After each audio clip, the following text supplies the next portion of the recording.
back to Cooking with Matt. It's been a good couple of weeks. Has some little things going on here and there.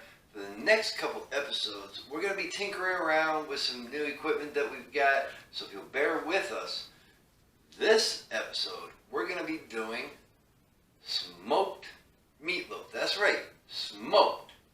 So what do you say we get down, get into it, get this thing going.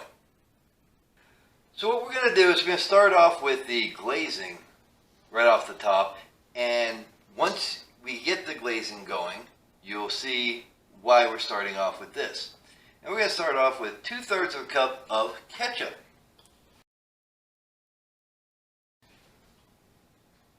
After the ketchup, we're going to follow it up with 1/4 cup of tomato paste.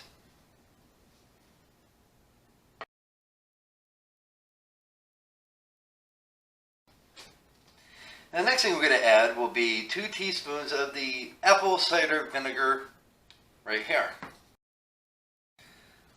We have 1/2 teaspoon of chipotle chili.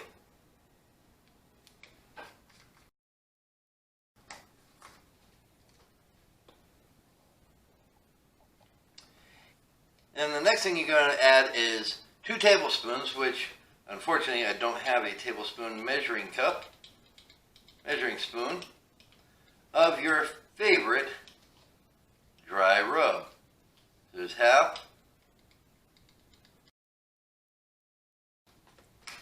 And then for the magic ingredient, the ingredient that so many people have a hard time pronouncing, is 1 teaspoon of Worcestershire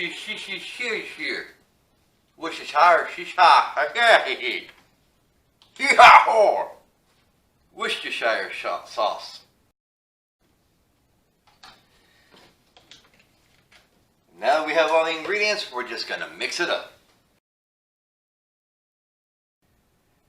Now we're going to get started with the meatloaf. We're going to start off with 3 cups already pre-crushed tortilla chips, 3 eggs,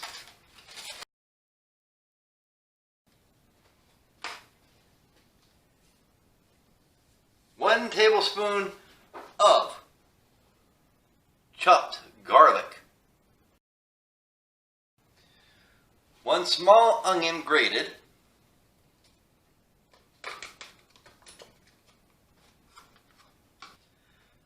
2 pounds of ground beef.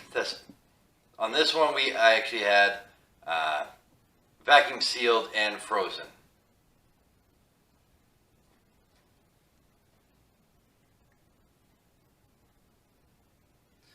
1 pound of ground pork. And finally, about 4 to 6 ounces of pepper jack, sliced pepper jack cheese. And then finally, you think that we made a bit too much of the glaze. What we're going to do is we're going to add about 2/3 of this glaze right into the meatloaf itself. Now this is the part that as children we always loved. This is where we get our hands dirty.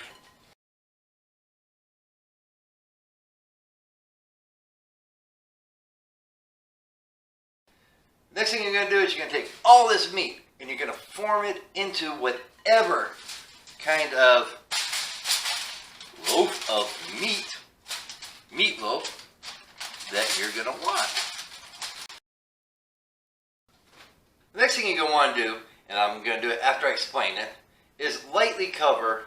Don't wrap it super tight, just loosely cover your meatloaf, your nice form of meat, as I hear Thanksgiving dinner out in the backyard, with the foil. Now you're going to ask, what is making this a smoked meatloaf? Why can't I just put it in the oven? Simple answer. You're going to take a knife, poke some holes, in your tin foil to allow the smoke flavoring to enter and flavor your meatloaf. So let's take this outside to our smoker. And now with the smoker preheated to 225 degrees for the next hour and a half, we're going to let that sit in there, and we'll see you in an hour and a half once this has completed this cycle.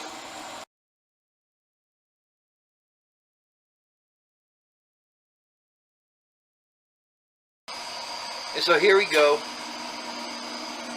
We are lightly going to open this.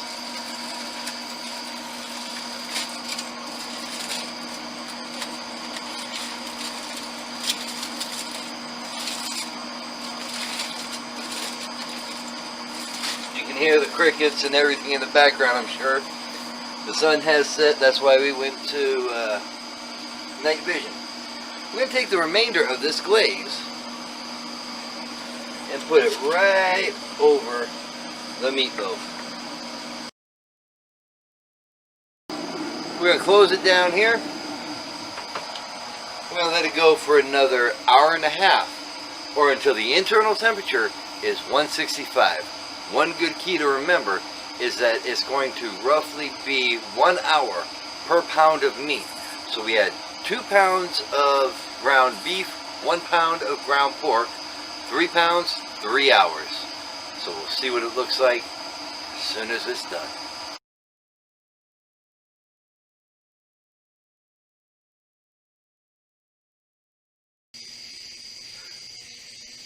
So with the additional time after we glazed the meatloaf, as you can see, it's looking very good.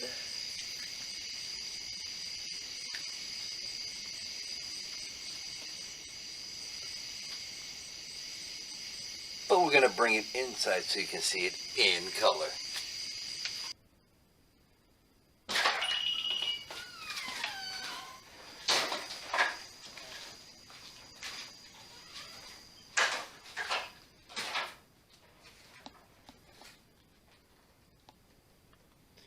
And that is a smoked meatloaf. And remember, if you can't stand the heat, stay out of the kitchen.